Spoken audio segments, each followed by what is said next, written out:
Hello. Hello, welcome to the Knit Girls. This is episode 149, take two. I'm Leslie, also known as You Don't Call Me Les, I'm Laura, also known as Lala. and it is March 19th, 2003. It's It was also, St. Patrick's Day before. but now we have an equally important holiday. Joanna Spring's birthday is today. Oh, yay. Happy birthday. Yeah. Um, I so will allow you to be in my month, That's very gracious but of only you, you. Your I feel Highness. like I should have a tiara as I say that. Ah, yeah. Okay, so what are you working on? I am working on that sweater whose name I can't say. Atelier? Atelier. Sure. I think. If I'm pronouncing it wrong, please let me live in ignorance. By Heidi Kermeyer. Kermeyer, so you got it. This is why I keep Leslie around. Well, I've heard So, other podcasters say it, so really I'm just copying them. yes, we can live in ignorance together. Yes. Heather of Fibers was talking about Masham, and she is saying that it's, according to her distributor, it's actually pronounced Massam. Masham, something like that. I was I've like, seen that it can be oh wait, pronounced cooler. both ways, so. It's fine. Anyway, because y'all know I say everything wrong anyway. I don't know why this is a trick. Um, so it starts off, I'm doing the I-cord version. It starts off with that nifty I-cord, and you pick up the stitches on the left-hand side, the left leg of the stitches. Is And the I cord across the top back? yes, it's across the Okay. top neck, Okay. opposite of my nose where it is currently. I've been at school with sixth graders all day. Yay. Yay. Yay for a job. Anyway, so you start off with that and you do raglan increases for the back and the two sleeves. And then you start knitting the sleeves. It's very similar to the construction of Peasy, which Diane of Knittables is knitting on. And, or so she tells me. And that's the word in the street. And so then you start the sleeves, and I was spinning mohair the other day, and I have mohair all over this, so we're just going to ignore that. But this is the first sleeve, and I have it all the way, which is 23 centimeters, to the where the garter stitch starts, and I'm knitting these in the round, the sleeves, which is not what the pattern calls for. It calls for them to be knit flat, but Leslie told me I should knit in the round, and she's the boss of me. We had a whole conversation about this on the first version of this episode where I discussed that I am bossy to cover up my shyness. I cover that introvertedness with being bossy. And I had this whole discussion about how Did I you was say thinking. very well? I Oh. was wondering if you're going to catch that. And this whole discussion about how I wasn't sure if I was going to go flat for the garter stitch, so that it would not have a jog. And I just decided to switch over to my size 4s because that's what the pattern tells me to do. And just go to town knitting it in the round. The jog doesn't bother me that much, and it's going to be on the under side of the arm, so like I won't see it unless I'm walking like this. Which is a very attractive pose. That's like a frolic in a field. Um, like one of those dream frolics. Anyway. You have very interesting dreams. Oh, okay. So, anyway, so I'm almost through the first two rounds of the. I keep going past. I keep purling past my stitch marker because apparently it's not enough of a speed bump. I need like 7 of them in a row to stop me. Because that's the second time I've done that. So I'm about to start the 4th row of garter stitch, and then this is the exciting part. I'll do the second sleeve. That's not the exciting part. And then I'll pick up all along this front to the underarm, and then knit across these back stitches and pick up the sleeve stitches on the side, and then I'll start working down. And it'll look more like a sweater than this. And I'm knitting that out of Moses of Volmiza DK, and I have that much left in the first game, so good bit. I think I might be able to get through both sleeves. And that is hanging out in my bag from... It's Freedom for You. I can't remember her shop name. Yeah, the Knotted Bag. Okay. And we actually have a coupon code for 10% off with the code TheKnitGirlls with 3 L's. And she does these cool spinning bags too. Yes. But this fits nicely in my Lexi Barnes bag, so this is what it's chilling in right now, and then I'll flip it over to a big sweater bag when it gets big enough. So that's the first thing I'm working on, and really the only thing. TGV is at the same place it was before, but it's got a cute bag that it's living in. It is a very happy bag. So that's the Slice. It's some yarn that I've had balled for forever, in like the thistle colorway. I can't even remember now. It's sock yarn, and it's a crescent-shaped shawl, knit on size 7s, and I'm about to start the ruffle. So I need to get on that. But I'm enjoying this too much because it's keeping my interest for the whole. Nice. Yeah, I mean, it's nice when you gotten to knit on it. Cast on something new and it's so exciting and that's all you really want to work on. Until there's something else new that I want to work. But still, I mean, it kind of goes with, I'm such a bad friend. I've just now, today, was watching Diane Knittable's most recent episode, and I love that she had the little bit in the beginning about a nice way of saying she's going to do what she wants, and she's not going to feel pressure to do knit-alongs. You're not the boss of her. I'm not the boss of Diane. That is definitely a person I can cross off my to-be-bossed list. But it's just, I love seeing her happy. I love seeing her gush about the ebb cowl that she did, because that was really cool. That is cool, and that's a Susan B. Anderson pattern that was in the Quinson Company. Scarves 2013, or Scarves 2. I can't remember what it was, but... and Paula's Knitting Pipeline. Has Guild Rock in there as well. There's a bunch of beautiful patterns in that book. So, and you can download it. The company has gotten some of my money this week, for sure.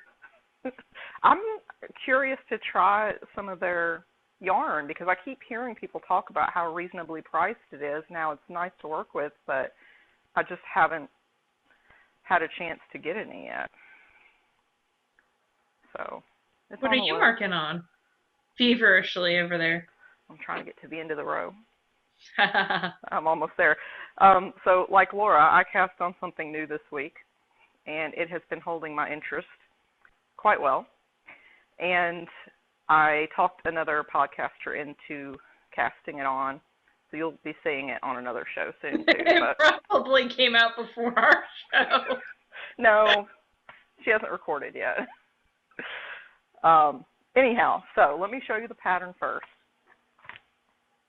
And this is kind of a disheveled mess because I had put away, aka shoved things aside after we recorded last time, which we had to re-record because audio technical stuff. So anyhow, the pattern is called Watercourse, and it's by Karina Spencer, and it is a short-sleeved kind of sweater, cardigan. I don't know what you would actually call it. Little Red Riding Hood. Yeah, it's got a hood on it as well. And it's got a really clever bind-on, or cast-on. And it is an I-cord cast-on. And I'm not going to lie, it was a pain in the butt to do, but I really love the way that it looks, and I would totally do it again. So I'm using Madeline Tosh Vintage in the tart colorway. And that's a worsted weight. This is my third ball. I'm about to start on my third ball of it. And this is how much I have so far. It's a bottom up. And this is the cast on edge. And so it's got this really clear, nice I-cord edge. And then it's got 2 rows, or about 2 inches of this directional rib, which comes to in the center. It has a nice V. Oh, I like that. And the construction's, I'm happy with it. It was really fiddly at the beginning just because you had a lot of little things happening at the same time. But it's got these cool built-in pockets. And you knit them at the same time, and then you'll go back and graft everything closed. But I'm really, really happy with this project. It's making me happy. And I Good. put in a little stitch marker from where I was when we recorded last time. So I've done maybe another 1.5 inches or so. But it is worsted weight. I already told you that. Let me see, what size am I knitting? I'm knitting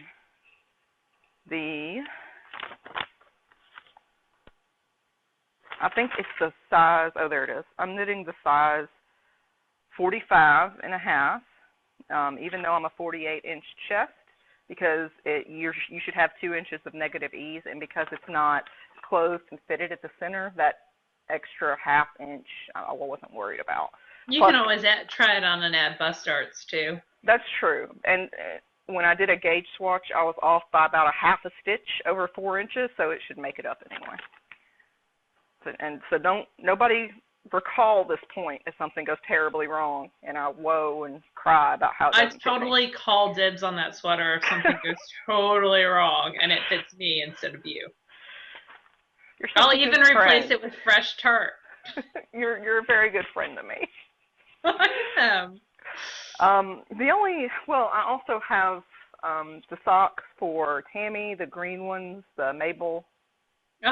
Is it Mabel socks? Yes. The Numma Numma? Yes, I haven't touched them since last week, so I'm not going to show you. And this is my Dublin tee sweater, whatever the hell you want to call it. And it's by Melissa Jean Designs. And I think I've done maybe 3 or 4 rows since we recorded last week. And I still really love the look of it, but it is fingering weight. Lots of cables, 20 some odd repeats of the cable per row across a person with a 48-inch bust. So while I still really love the way that it looks, this is going to take me forever because I cannot knit on just this. It will drive me crazy. I think that would be a great Maryland sheep and wool thing to wear. Maryland sheep and wool is in a 1.5 months or 2 months. I can't have it done in that time. And I'm not going to, and you're not going to pressure me into doing it. So, although Diane did say that she was going to try to have her peasy done by then. Although she totally can, and she did like 4 inches on it this week. She's fine. That's all I've got. I don't think I have any FOs, do I? You have the show notes open. I'm glad someone's got something going on. No, okay, you don't have any FOs. I didn't think I had any this week, but Laura does. I do. I have some really pretty ones. So I finished, the first thing that I finished while I was on spring break is I finished my handspun socks. This was the Touch Me colorway of Crown Mountain Farms, and it was a handspun that I did. It was a 3-ply. It's a superwash merino.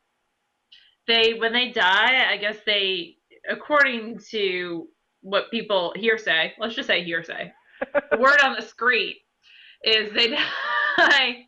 I've so been hanging out with my kids today. Yeah, 6th graders. They dye half of it darker than the other half, which typically I don't see when I knit socks out of it, since this is my first pair. I have a pair of socks, and they're both very similar to the bottom one. They're both darker than the lighter. I wouldn't mind. If they bother you, please feel free to send them No, they don't to me. bother me at all. So, and you already have a pair of this color, right? I know, but 2 is better than 1. My girl.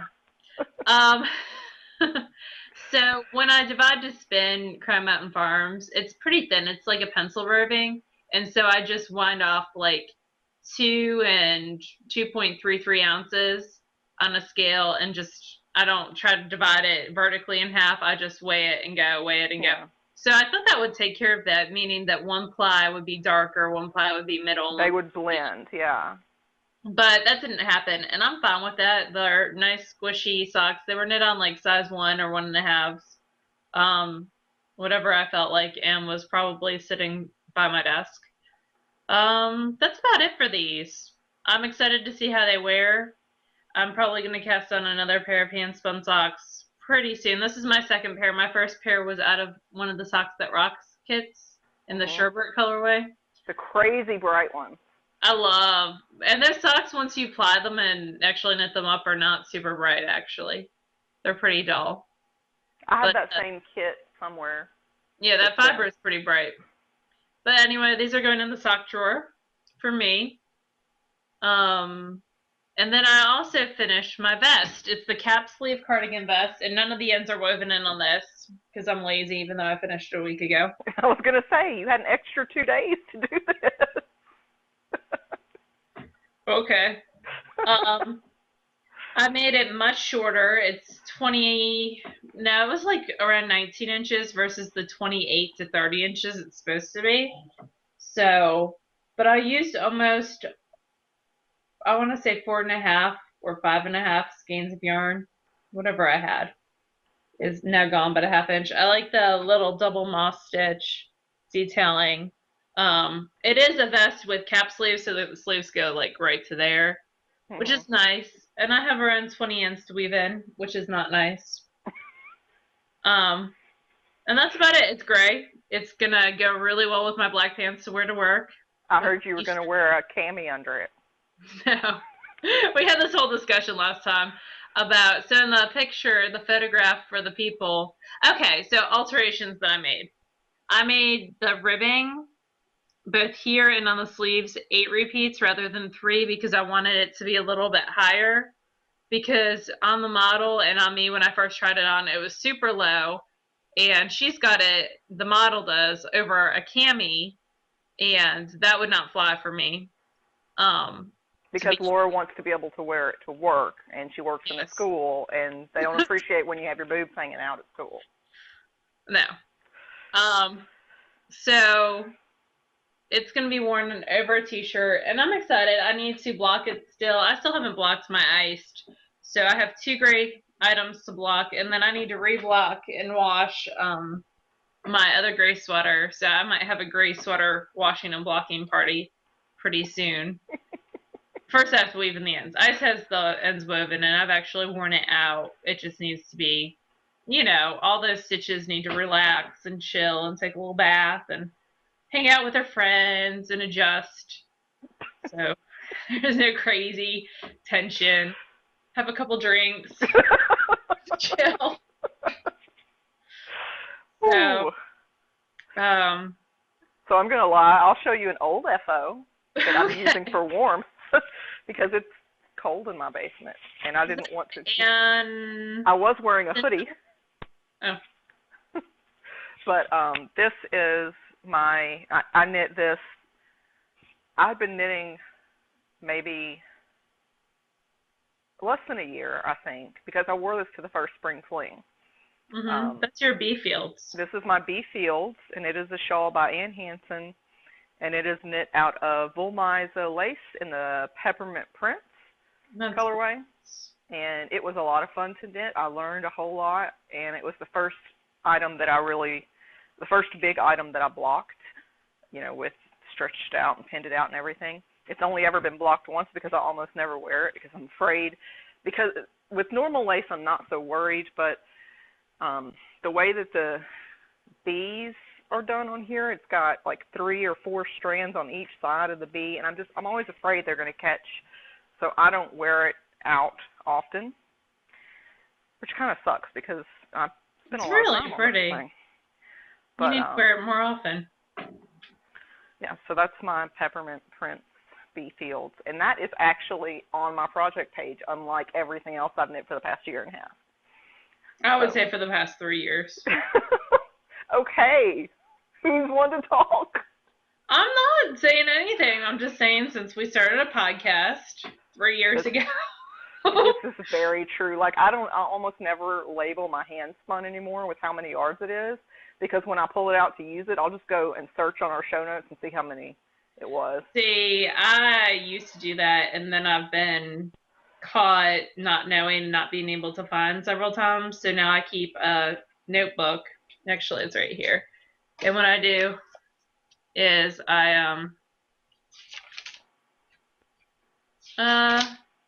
okay, so this is what I just finished today. We're kind of moving into spinning. So not today, but this week I finished my Dripping Fiber Studios. It was a February club shipment. Beatles, John and Paul, lots of sparkle. I got 250 yards of a 2-ply, spun on mini, plied on mini, short forward draw, lovely prep, $25 a shipment or so. And then I put a sample of either the single or the finished yarn. So, and the date that I finished it. So this has been my notebook so far this year. I was going to say, do not be fooled. She is not always this organized. No, but so far this year I have been. It also has allowed me to keep track. Like I've spun around a pound in March, so I keep track of how much I've spun. So the finished yarn for that is right here. And it's so pretty. I love it. So it's 2 different colors. It was a blue, purple, and then a pink, black. And then they're applied together. And Kim has, like I said on my notebook, Kim has lovely, lovely prep. It's just great to work with. A lovely spin, goes super fast. And this is like a DK weight, and it's been washed and thwacked already. And it is very balanced and pretty. So, let's it up close. So that's one of my finished yarns. We could go back and forth on spinning. You could talk about what you spun. No, because then I have to do the editing for the big, little. Oh, boo-hiss. Sorry, I don't get paid. Not doing that. Whatever. I'll talk about other things I spun or am spinning. So Leslie and I, for our technique talk, are going to talk about rolags. Yes. So rolags, and we both got some from Dana, the M1 company. Who has a bunch in her shop. So if you're interested, you should go check it out. And they kind of look like mustaches. Why, absolutely. I am the Lorax. I this speak for the looks like trees. a Lorax mustache. Do you speak for the trees? I do. I speak for the trees. So, rolags are, besides hilarious mustaches, basically they're fiber that's been combed on other combs, or you can get what Dana has, which is a blending board. And let me show you a picture because that might help describe. So when you comb or you make them, and this is Start Spinning by Maggie Casey. It's a fabulous book. If you don't have it, it's a great resource. And she kind of shows you card the fiber and then you roll them off into little kind of tornadoes. So as opposed to combed top or a braid of fiber where all the fibers are lined up and they're all happy and they're all parallel, here they've been rolled around each other, so they're all kind of crazy and holding on to each other. And you can see. Yeah, they're kind of jumbled. It makes the drafting for long draw work wonderfully. Yes. So it creates a very woolen finished yarn. And I'm trying to think. Oh, the thickness of your rolags kind of can determine the thickness of your finished yarn. So you can only go as thick as your rolags are. You can't go any thicker. So whatever your finished size of your rolags are, that's the finished circumference at the most that you could get for your yarn. Like obviously you can draft it out and make it skinnier, but this is as thick as you could go. Does that make sense? It does, but I can't imagine wanting yarn that thick, but yes, I understand the concept. Okay, so this is the first set of rolags that I got from Dana. They are Portuguese merino, a whole bunch of stuff, and I love her cards. They look like this. And she actually has a check sheet, and she tells you what's in every single one. This one has alpaca, baby camel down, Portuguese merino, milk protein, and Firestar, and it is 1.2 ounces. And spun up, I've been spinning long draw on the mini spinner. It looks like that. So a little bit thick and thin, but the cool thing about spinning woolen is it seems like when you then 2-ply or 3-ply, the like thick and thin spots kind of gravitate towards each other. So they kind of meet up and make a pretty lofty, airy.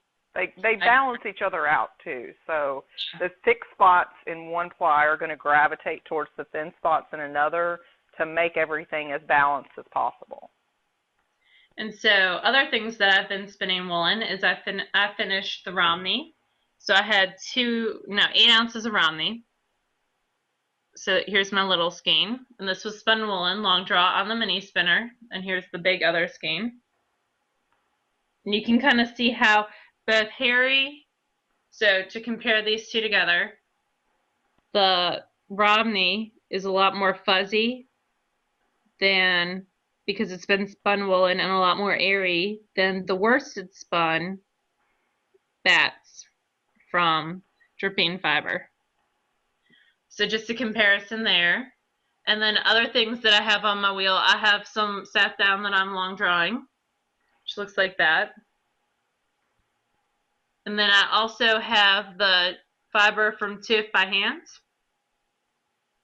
in the Rambouillet. So pretty. I love it so much. The Bumbershoot colorway. And I appreciate all of you who let me know that is British slang for umbrellas. It's also a music festival in Seattle. And it was interesting. So I kind of took a poll of people I know, people I hang out with, from different areas of the country who, in different generations, who knew or did not know that word. And like my parents who grew up like 20 miles from each other, and my mom's family was dairy farmer, dad's family is city boy. It's a love story. My mom knew that word, Bumbershoot, but my dad did not. And the reason why my mom knew it is when they moved to Albany, she hung out with some British weavers, and they used that word. So, and I don't think Eloise, who's one of our good friends, Dingle Daisy, I can't remember if she knew it or not, but it seemed like it was, but like Charlotte and Pat, who are both older, who work at my local yarn shop, he didn't know the word, but she did. So it's very interesting. It seemed very hit or miss. So and now that we've covered the etymology of Bumbershoot, I'll show you guys. I've actually got a little bit of spinning. So I got 2 sets of rolags this week from Dana of Unwind. And Laura showed you her card, but here it is again. It's her Etsy shop is CraftyGirl83, and that's her name on Ravelry as well, so you can find her there and then link over to her shop. So she sent me 2 different sets to kind of help me get a handle on long draw, because I suck at it. Well, I sucked past tense at it. I'm getting better. So one was this set here, which is Superwash Merino and Firestar, and that's it. It's just those 2 things. So it's just a little bit of sparkle and the merino. And then she sent me another one, which was much more textured. It had a ton of stuff in it. And I chose to start with that one because it was a little easier to hold on to as you're pulling out, because with long draw, let me pull out my Lorax gear here. With long draw, you're pinching to control how much twist goes into the fiber, and then you're using this hand and you're pulling out. And the twist helps keep the fiber together. It didn't look like that because I pulled it apart, but there was no twist going into it. So because the pinkish one had more texture, it was easier for me to really work out the kinks while I was spinning these. I haven't plied them together yet. It's only like a little over an ounce a piece. And then I started on this orangey yellow sort of pinkish color, and that is still I'm still spinning it. But you can see that's a lot more even. It's still fuzzy because it is being spun long draw, but it is much more even than, well, helps if I have it in the frame. It's much more even than this one. So I'm happy with it. I'll definitely be doing more rolags when it comes to woolen spinning, because having it already prepped like that really makes a huge difference in my opinion, especially if you don't really know what you're doing with woolen spinning. And it's a really low investment to try. You know, it doesn't cost that much to buy a pack of them and just try them out. So, and it's fun. It is fun. It's cool to learn new things. I mean, and you can wear them like a mustache. You could become the Lorax and speak for the trees. So, that's what I'm spinning. Although I haven't spun in the past couple days. I spun those last week. And that was our technique talk as well. And so now we'll just go into favorite things. Awesome. Windy Prairie Designs is giving 10% off to our viewers with the code March10. And we're also doing a contest for her cool Knitted pouch. fabric bag. Yep. And it's, what am I trying? It's padded. So very cool. It's a padded pouch. This would be great to keep those extra sharp VPNs in. Yeah, the ones so especially. they don't poke through. Yep. So we are having a contest for that in the group, the Ravelry group. So go check that out, and thank you so much, Jane. Like we said earlier, the Knotted Bag is giving a 10% off code with the word TheKnitGirlls, and she's got some really cool spinning bags, and she sent us samples of those. They've got like a satin interior, so your fiber doesn't catch. And I'll bring mine to show you guys next week. It's still upstairs, but it is, like Laura said, though, it's not a cotton lining. It's a very satiny lining, so your fiber will stay in the bag but not get caught on it. So it's handy for that. I think Very it's a great neat idea. My fiber optic's in it currently, and I can fit 4 ounces in there. Very reasonably priced, and she's got a really great selection of fabrics too. Yep. And then I got some buttons from Mary Buttons. of Wooden Heart buttons. These are actually replacement buttons because the post office destroyed my first set that she sent me. They were in itty-bitty button pieces. It made me very sad. So there was one lone survivor of the button massacre of 2013. And so I have 3 of one. So, and she sent me extras because she's sweet like that. So the first ones that I got look like that.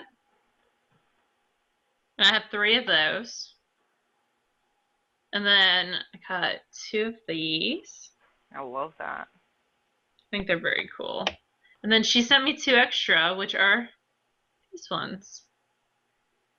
And she's in Canada. Wood burning. I think it's beautiful. She does a great job, and they're very cool from the side as well. They're more like rustic looking from the side. So I love that detail as well. And super great customer service. I let her know what had happened to the shipment, and and sent her pictures, and within like an hour she got back to me, and the next day she sent out replacements. That's so very, service. very sweet. And I really appreciate that. So thank you, Mary. You went and hung out with some people. I did. So I have a friend who lives in New Jersey who I hadn't really had a chance to get together with since I moved here, and I felt bad about it because she's a sweetheart and I adore her. And she's going to be terribly embarrassed, but I'm going to talk about who she is. And her name is Susan, and her Ravelry name is Aunt Suze N. And she is very shy and quiet, and she really went out on a limb and invited me to go to dinner or to brunch and go to this yarn shop, and I had a great time. So we met up on Sunday morning, and we drove out to Mount Holly and had a brunch at this little diner, and then we went to Wool Bearers, which is a yarn shop in Mount Holly. I had never been there before, but she had, and Laura has been there more than once.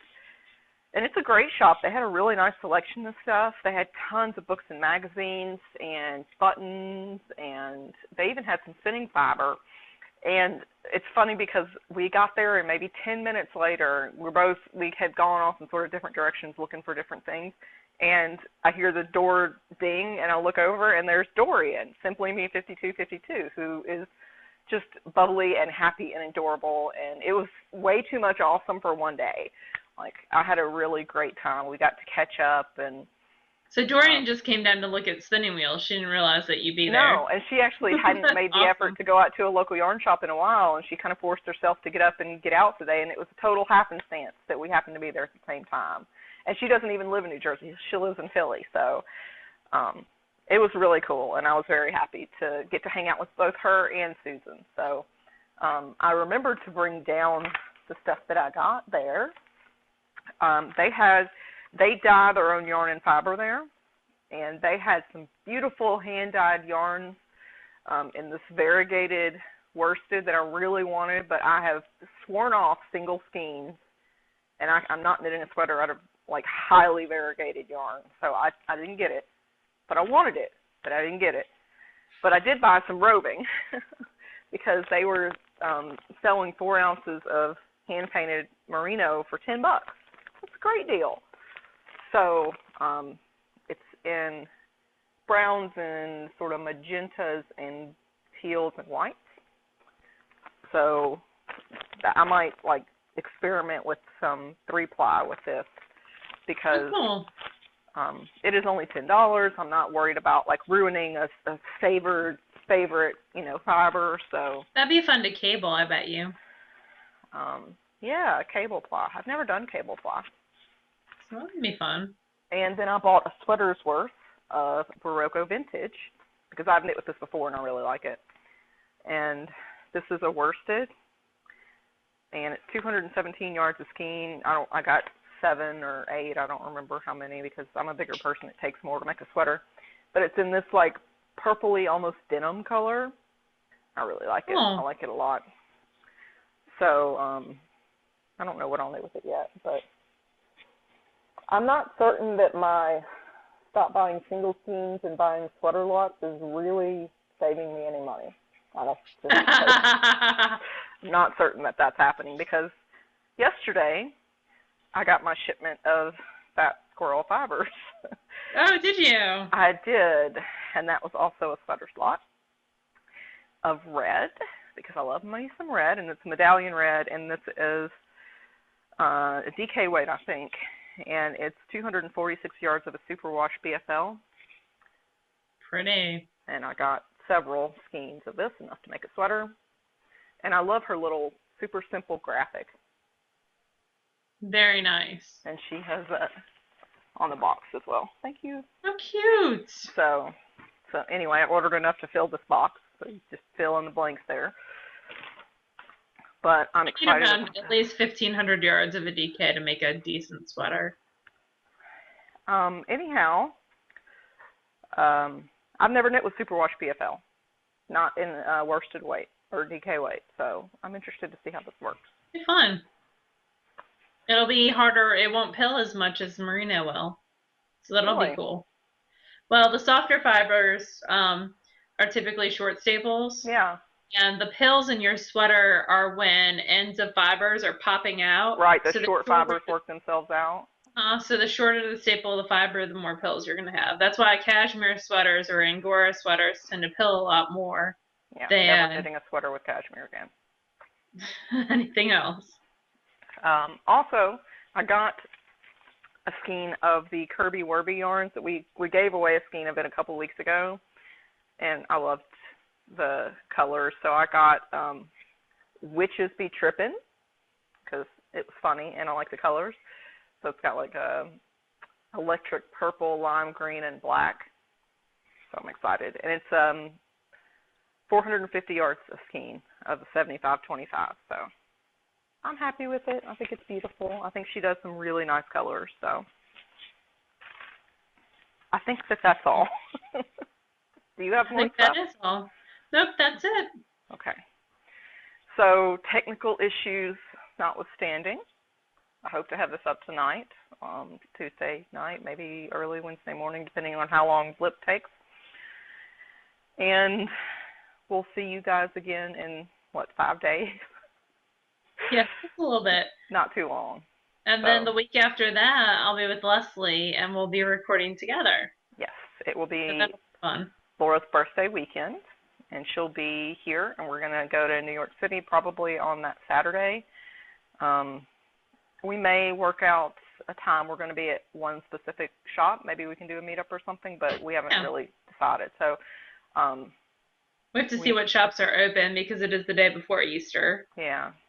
But we know we're hitting up a candy shop because I've heard wonderful things about this one candy shop.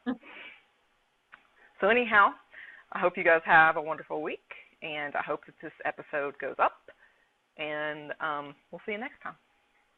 Bye, all right. Bye, y'all.